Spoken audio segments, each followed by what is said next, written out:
नमस्कार, मैं हूं विष्णु सैनी और आज हम बात करेंगे सुप्रीम कोर्ट के फैसले के बारे में।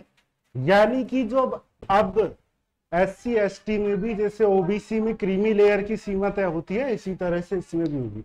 तो इसका ST SC OBC पे ST SC पे क्या प्रभाव पड़ने वाला है उसकी हम आज चर्चा करने वाले। ठीक है, तो इससे पहले हम कुछ चीजों को समझेंगे। यानी कि इसके जो कुछ आर्टिकल्स है, जैसे आर्टिकल्स 14 जो समानता के बारे में बताता है और दूसरा आर्टिकल 16। ठीक है, उन दो आर्टिकल्स को समझेंगे, फिर इसके बारे में हम बात करेंगे। ठीक है, तो देखिए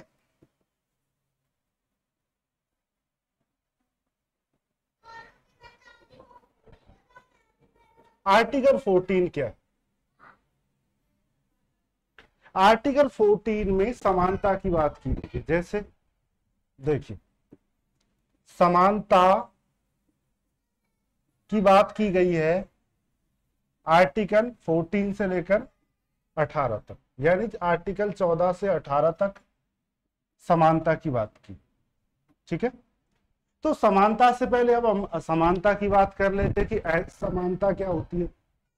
ठीक है, तो इसको हम और भी अच्छी तरीके से समझ पाएंगे। असमानता, असमानता को हम दो तरह से समझ सकते हैं। एक तो जैसे होती है प्राकृतिक असमानता।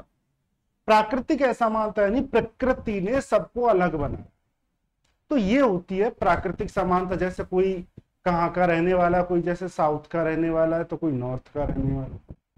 ठीक है, कोई पैसे वाले परिवार में जन्म ले रहा है तो कोई गरीब परिवार में जन्म ले रहा है, तो ये है प्राकृतिक समानता, यानी जो प्रकृति ने निर्धारित की है। ठीक है, तो ये कौन सी असमानता है, यानी कि जो जिसने एक बहुत ही गरीब परिवार में जन्म लिया और किसी ने अंबानी के घर पे जन्म लिया, तो डिफरेंस तो है। तो लेकिन ये कैसी समानता, ये मानव समाज ने तो नहीं बनाई है, ये किसने बनाई है, ये प्रकृति ने बनाई है। ठीक है, कोई साउथ में रह रहा है यानी कोई केरल में रह रहा है, कोई उत्तराखंड में रह रहा है यानी जम्मू कश्मीर में रह रहा है। ठीक है, तो ये क्या है, ये असमानता है। और कौन सी असमानता है, प्राकृतिक असमानता।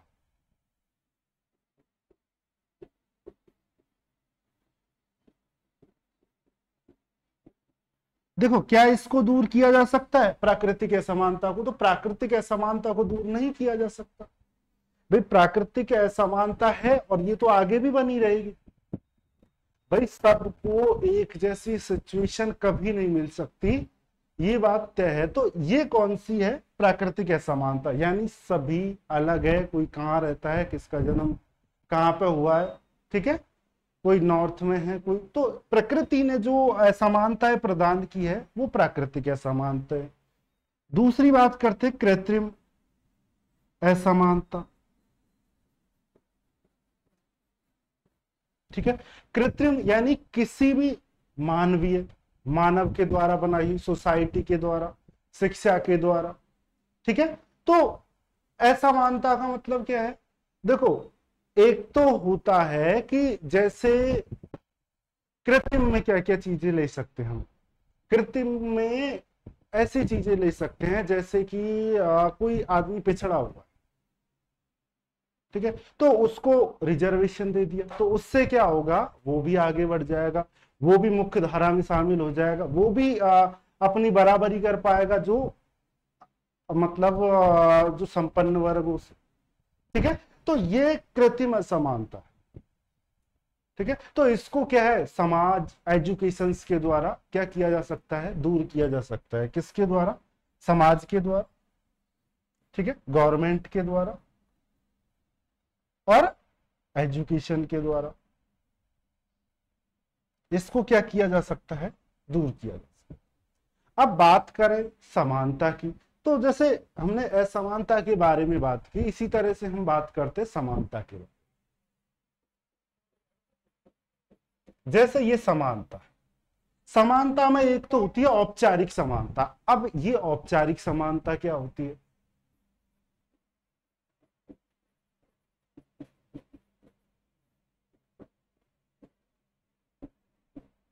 औपचारिक समानता का सीधा सा तात्पर्य यह है कि सभी को एक लाइन में क्या कर दिया जाए, खड़ा कर दिया जाए। यानी कि दौड़ हो रही है, एक में हुसैन बोल्ट को खड़ा कर दिया, एक में सामान्य आदमी को खड़ा कर दिया, एक में एक यंग लड़के को खड़ा कर दिया, एक महिला को खड़ा कर दिया और बुजुर्ग को खड़ा कर दिया। ठीक है, तो जब दौड़ेंगे तो कौन जीतेगा? सबको पता है कि हुसैन बोल्ट ही जीतेगा। क्यों? क्योंकि औपचारिक समानता का मतलब यही होता है कि सबको एक लाइन में यदि खड़ा कर दिया जाएगा तो देखो, बुजुर्ग है वो कैसे दौड़ पाएगा? नहीं दौड़ पाएगा। बात करें महिला कैसे दौड़ पाएगी? नहीं दौड़ पाएगी। वो भी एक यंग जवान है, हुसैन बोल्ट जिसका रोज का काम दौड़ना है, ठीक है, लेकिन वो यंग भी उसकी बराबरी नहीं कर पाएगा। क्यों? क्योंकि वो जो हुसैन बोल्ट है वो तो एकदम से एक्सपर्ट है। भाई एक्सपर्ट का भी एक्सपर्ट है, उसका तो काम ही, उसने तो रिकॉर्ड बनाया हुआ है अपना। ठीक है, तो ये औपचारिक समानता का मतलब यही है कि सभी को एक लाइन में खड़ा कर देना, यानी सबको जनरल बना देना। ये क्या है? ये एक औपचारिक समानता। ठीक है, सबको एक लाइन में खड़ा कर देना, ये औपचारिक समानता। ठीक है, लेकिन वास्तविक समानता क्या है?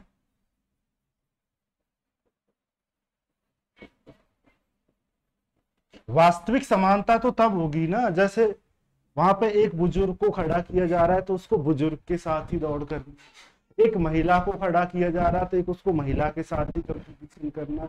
एक जैसे बात करते हैं जैसे रिजर्वेशन की तरह, तो एक आदमी जो है बहुत ही संपन्न वर्ग का है और एक आदमी बहुत ही पिछड़ा वर्ग का है, यदि दोनों को कहा जाए कि भाई तुमको ये एग्जाम पास करनी है और इसके लिए क्राइटेरिया ये है कि तुम अपने रिसोर्स यूज करो, तुम अपने रिसोर्स यूज करो, तो संपन्न वर्ग के साथ तो बहुत सारे रिसोर्सेज होंगे, लेकिन जो पिछड़ा हुआ है वो अपने रिसोर्स कैसे लगाएगा?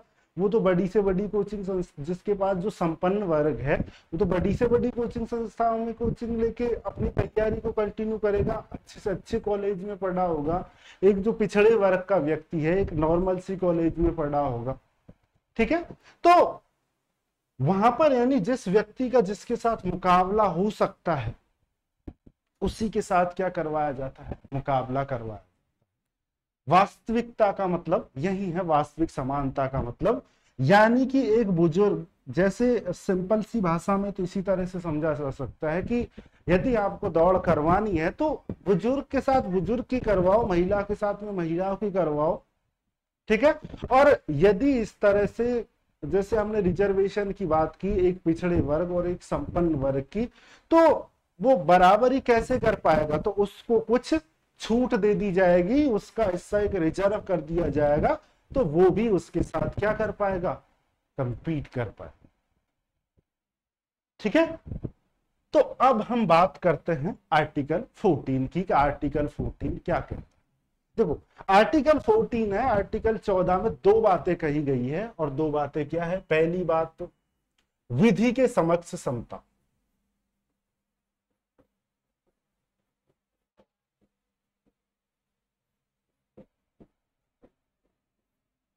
विधि के समक्ष समता ये लिया गया है कहां से? ब्रिटेन से, यूके, यूनाइटेड किंगडम से। ठीक है, विधि के समक्ष समता यानी विधि का शासन।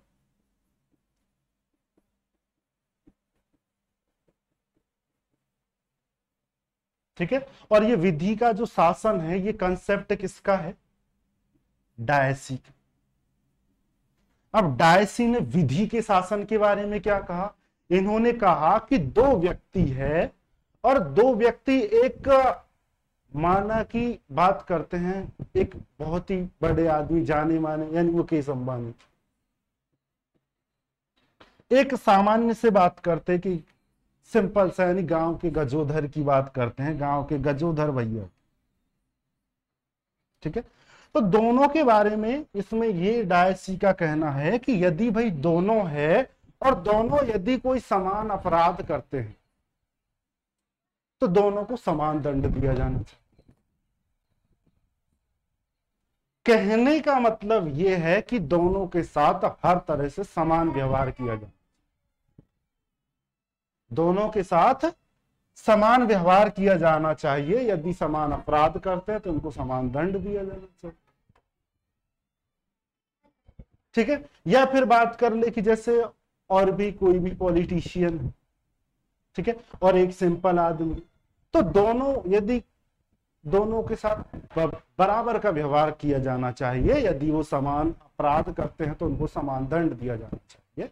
इससे हम इस चीज को समझ सकते हैं कि विधि का शासन का मतलब यही है कि प्रोफेसर जो डायसी है, उन्होंने विधि के शासन का क्या दिया था, कंसेप्ट दिया था, और इन्होंने विधि के शासन के बारे में क्या कहा था, इन्होंने 3-4 बातें कही थी। वो बातें भी हम देख लेते हैं। वो बातें क्या है, पहली कि विधि लिखित रूप में होनी चाहिए।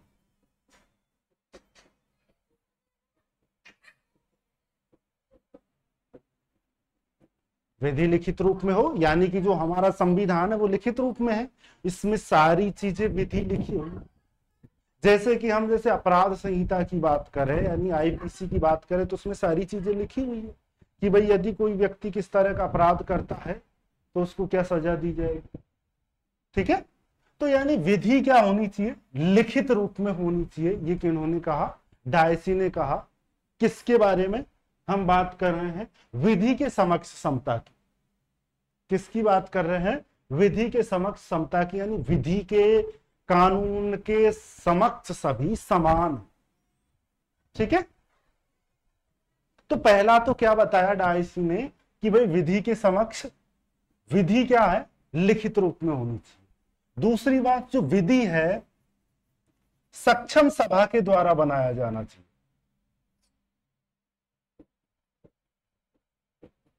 सक्षम सभा यानी जो हमारे जो विधि बनाई गई थी, यानी संविधान बनाया गया था, संविधान निर्मात्री सभा के द्वारा बनाया गया था, यानी वो जनता के द्वारा चुने हुए प्रतिनिधि थे, उनके द्वारा बनाया गया है। ठीक है, तो विधि सक्षम सभा के द्वारा बनाया जाना चाहिए। तो विधि सक्षम सभा के द्वारा ही बनाई जाती है। हमारे द्वारा जो चुने हुए प्रतिनिधि है वो संसद में क्या बनाते हैं, कानून बनाते हैं। तीसरी चीज ये है कि किसी को भी विशेषाधिकार नहीं दिया जाना चाहिए, इसमें यह कहा गया।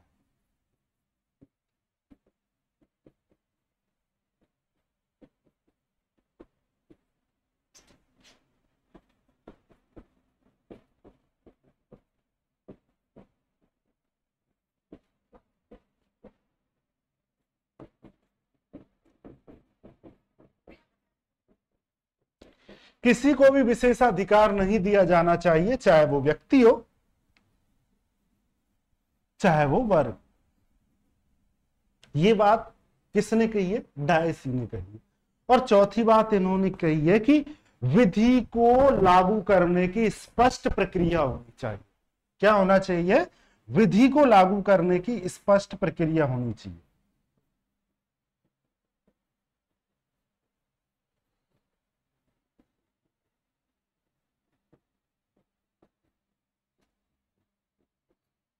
चार बातें कही गई है।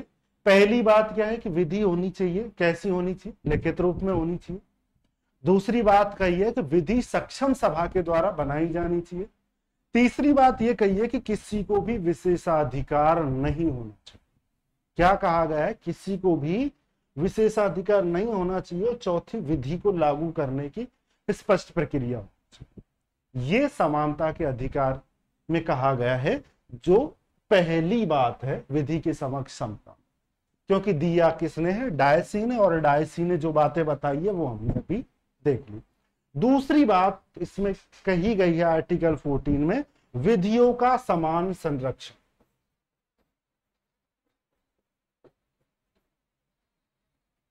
विधियों का समान संरक्षण, और ये लिया गया है यूएस यानी अमेरिका से।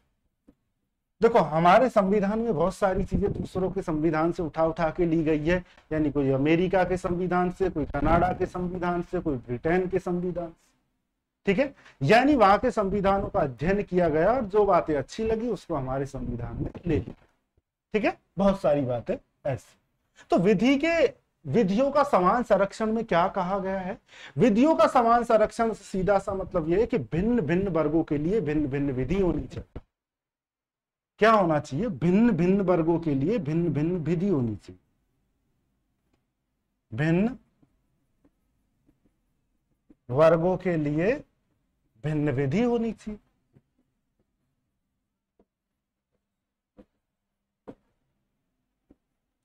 इसका सीधा सा मतलब यह है कि देखो वर्ग भिन्न भिन्न, वर्ग कोई पिछड़ा वर्ग है, कोई संपन्न वर्ग है, कोई अगड़ा वर्ग है, तो कोई पिछड़ा वर्ग है, कोई मध्यम वर्ग। ठीक है, तो यदि एक जैसी विधि बना दी तो पिछड़ा वर्ग तो पिछड़ा ही रह जाएगा और जो अगड़ा वर्ग है वो अगड़ा ही हो जाएगा।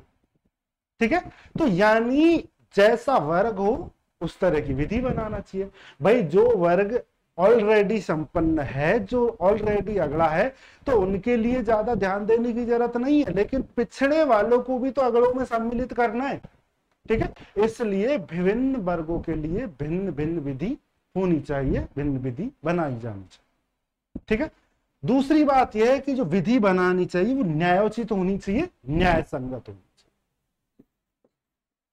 चाहिए। विधि न्यायोचित होनी चाहिए, न्याय संगत होनी चाहिए,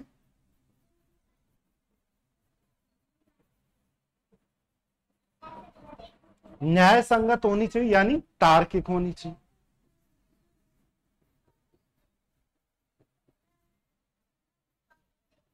कहने का मतलब यही है कि जो भी विधि बनाई गई है भिन्न वर्गों के लिए भिन्न विधि, वो तार्किक होनी चाहिए, लॉजिकल होनी चाहिए, रीजनेबल होनी चाहिए। ठीक है, क्या बात कही गई है कि विधि न्यायोचित होनी चाहिए, न्याय संगत होनी चाहिए। ठीक है, यानी ये चीजें क्या होनी चाहिए, तार्किक होना चाहिए।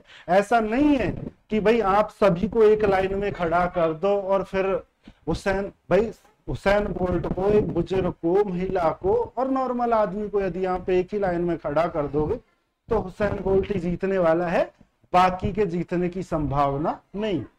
ठीक है, तो विधि क्या बनाना चाहिए, विधि न्याय संगत तार्किक बनाना चाहिए, भिन्न भिन्न वर्गों के लिए भिन्न भिन्न विधि हो।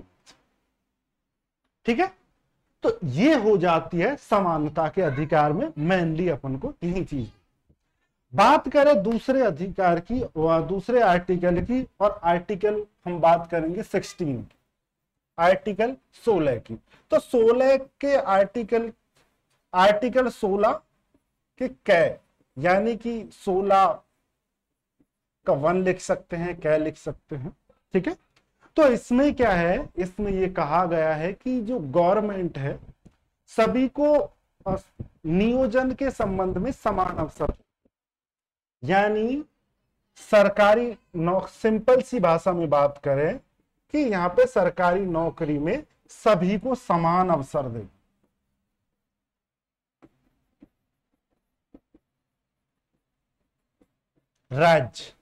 राज्य सरकारी नौकरी में सभी को समान अवसर देगा, सभी को समान अवसर देना सुनिश्चित करेगा राज्य, यानी हमारा जो देश की सरकार है, राज्य की परिभाषा यदि हम देखेंगे तो वहां पर यानी राज्य यानी हमारी गवर्नमेंट, सेंट्रल गवर्नमेंट।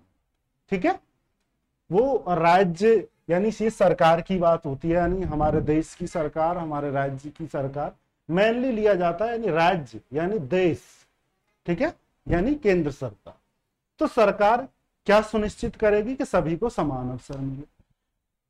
16 के दूसरे में लिखा हुआ है कि भाई जो राज्य है किसी व्यक्ति के जन्म, लिंग, वंश, उद्भव, ठीक है, जैसे जन्म, लिंग, उद्भव, वंश, ठीक है, जन्म स्थान, निवास स्थान के आधार पर भेदभाव नहीं करें।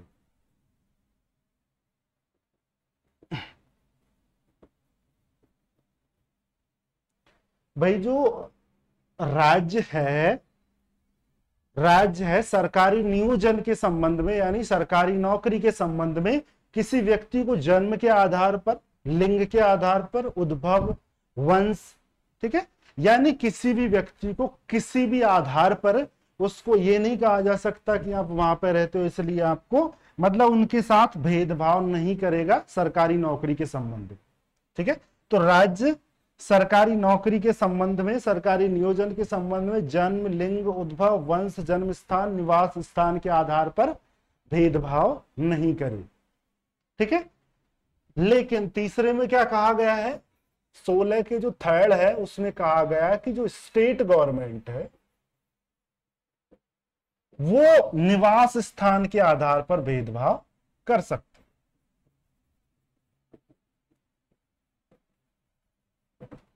ये सेंट्रल गवर्नमेंट के द्वारा यानी संसद के द्वारा स्टेट गवर्नमेंट को ये पावर दी गई। संसद के द्वारा स्टेट गवर्नमेंट को पावर दी गई है कि निवास स्थान के आधार पर भेदभाव कर सकते। ठीक है, लेकिन क्या होना चाहिए, तार्किक होना चाहिए, यानी कि कुछ स्पेशल कारण होना चाहिए, कुछ विशेष कारण से कि यदि वहां पर रहने वाले बहुत ही पिछड़े हैं तो उनको ज्यादा लाभ दिया जा सकता है। इसका मतलब सिर्फ ये। ठीक है, लेकिन आर्टिकल 16(4) में क्या बताया गया है, ये 16(4) में ये बताया गया है कि जो राज्य, ठीक है, राज्य पिछड़े वर्गों,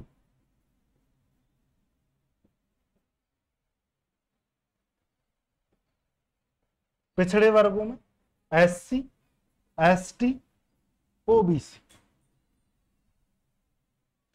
आरक्षण का प्रावधान कर सकता।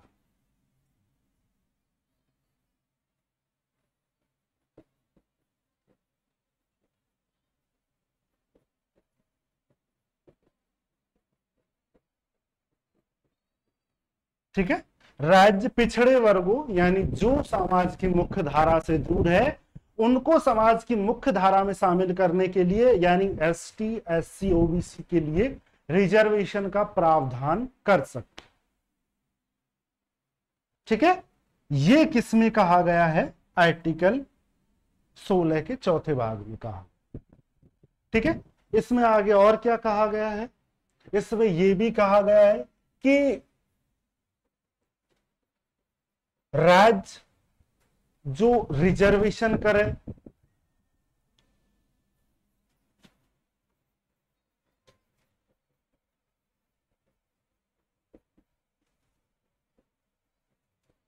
यानी राज्य सभी को आरक्षण दे, ये राज्य की बाध्यता नहीं।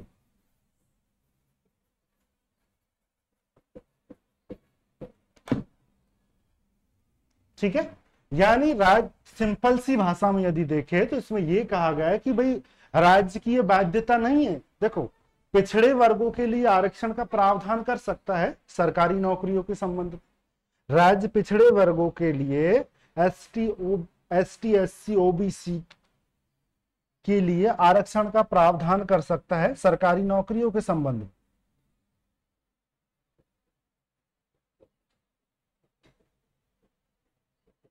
लेकिन ये सरकार की, ये राज्य की बाध्यता नहीं है। भाई कर सकता है, ये राज्य की बाध्यता नहीं है। ठीक है, राज्य यदि आरक्षण का प्रावधान करता है तो वर्गों के आधार पर करना पड़ेगा,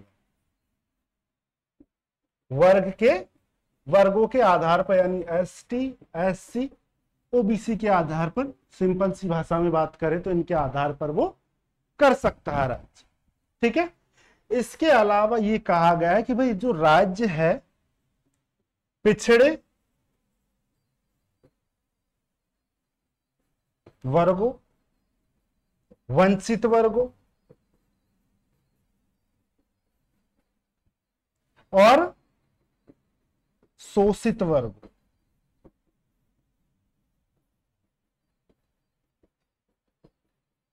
के लिए, शोषित वर्गों को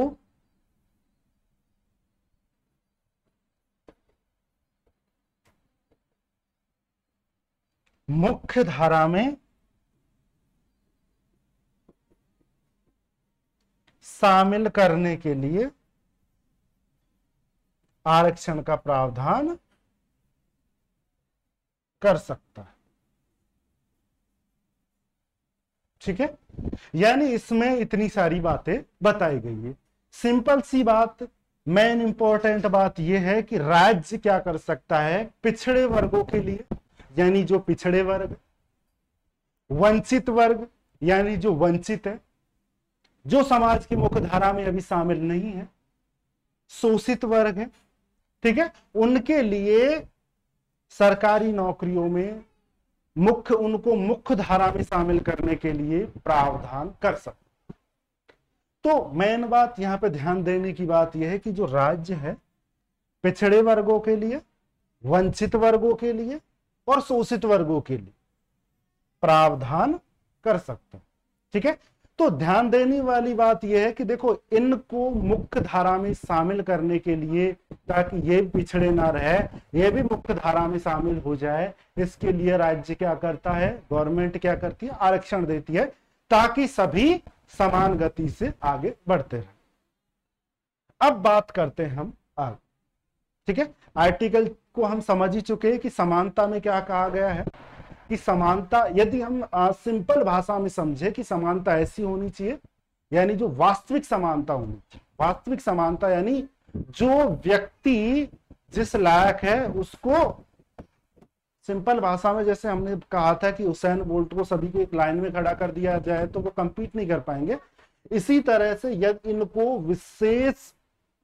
इनको मुख्य धारा में शामिल करने के लिए पिछड़े, वंचित वर्गों, शोषित वर्गों को मुख्य धारा में शामिल करने के लिए राज्य क्या करता है, आरक्षण का प्रावधान करता है। ठीक है, अब बात समझते हैं यहां पे। तो राज्य ने क्या किया हुआ है, आरक्षण का प्रावधान किया हुआ, गवर्नमेंट ने क्या किया हुआ है, आरक्षण का प्रावधान किया हुआ है। किसके लिए, एससी के लिए, एसटी के लिए और ओबीसी। तो अभी तक क्या था कि ओबीसी में क्रीमी लेयर की सीमा लागू। अब ये क्रीमी लेयर की सीमा क्या होती है, इसमें ये बताया गया है कि भाई जिसकी 8 लाख रुपए से ज्यादा इनकम है उसको ये ओबीसी का जो लाभ है वो नहीं मिल पाए, क्योंकि उसकी इनकम 8 लाख रुपए से ज्यादा है, तो वो क्रीमी लेयर की सीमा में आ जाता है और उसको आरक्षण का लाभ नहीं मिलेगा, क्योंकि वो अपना विकास कर चुका है। इसका मतलब यही। तो इससे क्या होता है, इससे बाकी जो अदर लोग हैं जिनकी इनकम 8 लाख से नीचे है उनको उसका लाभ मिलेगा, तो वो भी अपना विकास कर पाएंगे, वो भी मुख्य धारा के साथ शामिल हो जाएंगे। पिछड़ों से किस में आ जाएंगे, अगड़ों में आ जाएंगे, वो भी इकोनॉमिकली क्या हो पाएंगे, स्ट्रांग हो पाएंगे। तो अभी सुप्रीम कोर्ट ने यह फैसला दिया है कि इनमें भी क्रीमी लेयर की सीमा लागू की जाए। तो क्रीमी लेयर की सीमा लागू की जाने से इस पे क्या प्रभाव पड़ेगा, इस पे प्रभाव पड़ेगा कि जो पिछड़े हैं, देखो जो जैसे इसमें लागू की है ओबीसी में, इस तरह से यहां पे लागू करने से क्या होगा, जो जिनको रिजर्वेशन का फायदा मिल चुका है, जिनकी इनकम 8 लाख रुपए से ज्यादा है, वो अब इस दायरे से बाहर हो जाएंगे। और जो रियल में पिछड़े हुए हैं, जिन्होंने अपना अभी तक विकास नहीं किया है, जो अभी भी वंचित वर्ग है, शोषित वर्ग है या पिछड़े वर्ग है, उनको इसमें क्या मिलेगा, लाभ मिलेगा। इस तरह से सभी क्या हो जाएंगे, मुख्य धारा में सम्मिलित हो जाएंगे धीरे धीरे कर। देखो जो रिजर्वेशन का लाभ ले चुका है, अब उसको देखा जाए तो वास्तव में रिजर्वेशन की जरूरत नहीं है, क्योंकि वो अपना विकास ऑलरेडी कर चुका है।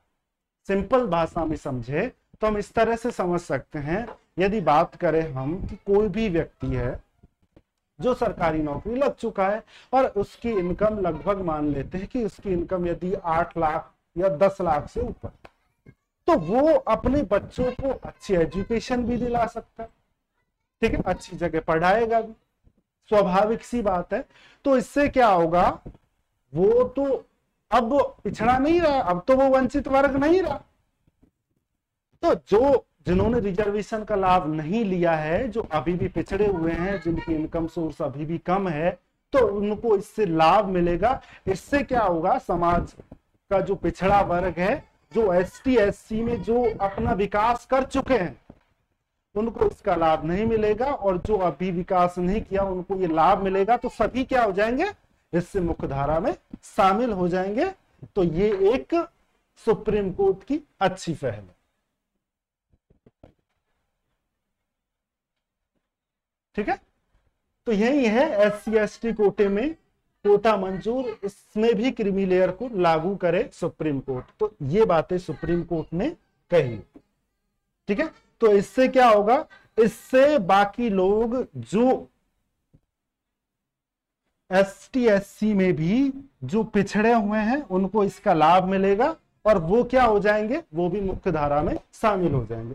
इसके बारे में जैसे हम बात करें कि कुछ जजों ने भी, बाकी अदर जजों ने भी कुछ जजमेंट दिए हैं, ठीक है।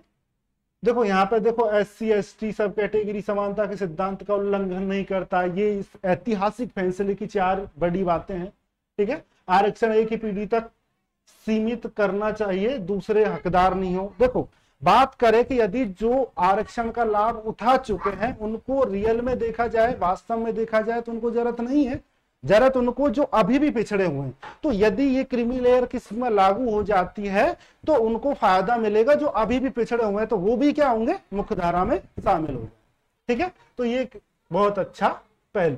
क्रीमी लेयर को इस दायरे से बाहर करने के लिए नीति बनाना चाहिए, राज्य सरकारें राजनीति लाभ, ठीक है। तो ये बातें इसमें है, ठीक है। तो देखो इसमें यह भी कहा गया कि ऐसे क्वेश्चन पूछ जाती है सब कैटेगरी अनुच्छेद 14 और अनुच्छेद 241 का उल्लंघन नहीं होता है। तो इसीलिए हमने आर्टिकल 14 की बात की थी। तो ये किसी आर्टिकल का उल्लंघन नहीं करता है, बल्कि जो राज्य का आरक्षण लागू करने का जो मुख्य उद्देश्य है वो पिछड़े, वंचित और शोषित वर्गों को मुख्य धारा में लाने का है। तो इससे क्या होगा कि वो पिछड़े लोग भी मुख्य धारा में शामिल हो जाएंगे और जो लाभ ले चुके हैं उनको वास्तव में देखा जाए तो जरूरत नहीं है, तो वो इससे कहने का मतलब यह है कि जो अपना वो लाभ कर, जो अपन मतलब जो अपने आप को विकसित कर चुके हैं, जो उसका लाभ ले चुके हैं, उसको उसकी जरूरत है नहीं, ठीक है। तो ये बातें हैं उसके बारे में, ठीक है। तो देखो ST SC अनुसूचित जाति जनजाति के कोटा को लेकर सुप्रीम कोर्ट के 7 जजों की पीठ में से 6:1 यानी 7 में से 6 ने पॉजिटिव दिया है, यानी फैसले को स्वीकारा है, ठीक है।